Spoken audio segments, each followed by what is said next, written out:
முதல் வாசகம். ஆண்டவரால் திருப்புலில் செய்யப்பட்டவர் மேல் நான் கை வைக்க கூடாது. சாமுவேல் முதல் நூலிலிருந்து வாசகம். அதிகாரம் 24, இறை வசனங்கள் 2 முதல் 20.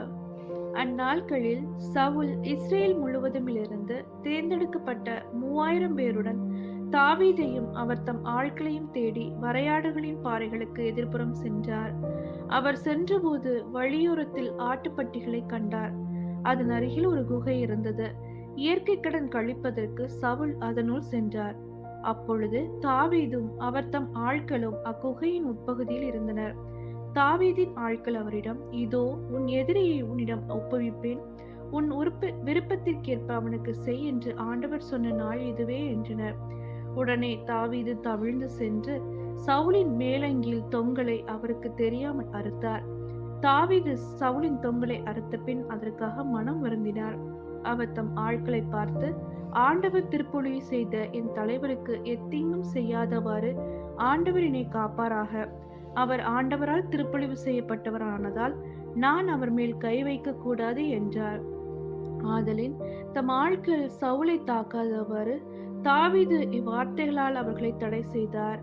பின்பு சவுல் எழுந்து குகையை விட்டு தம் வழியே சென்றார்.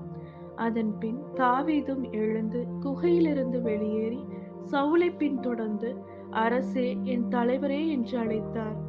சவுல் பின்புறம் திரும்பிய போது தாவீது தரையில் முகங்குப்புற வீழ்ந்து வணங்கினார்.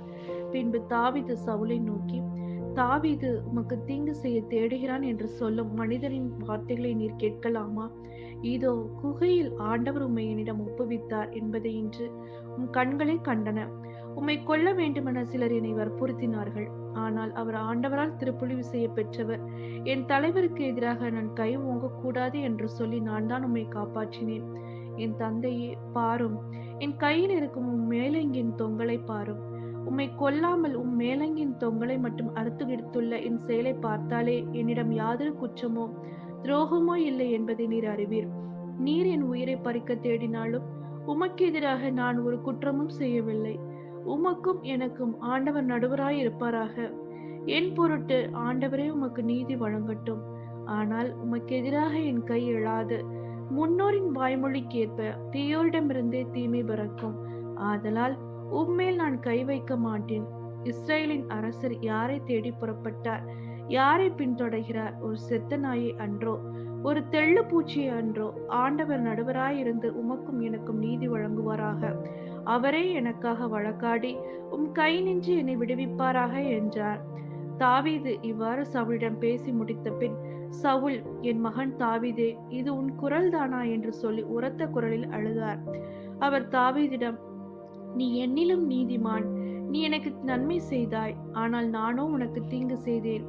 ஆண்டவர் என்னை உன்னிடம் ஒப்புவித்திருந்தும் நீ என்னை கொல்லவில்லை. இதனால் நீ எனக்கு நன்மையை செய்து வந்திருப்பதை இன்று நீ வெளிப்படுத்தி இருக்கிறாய். ஏனெனில் ஒருவன் தன் எதிரியை கண்ட பின் அவன் நலமுடன் செல்ல அனுமதிப்பானா?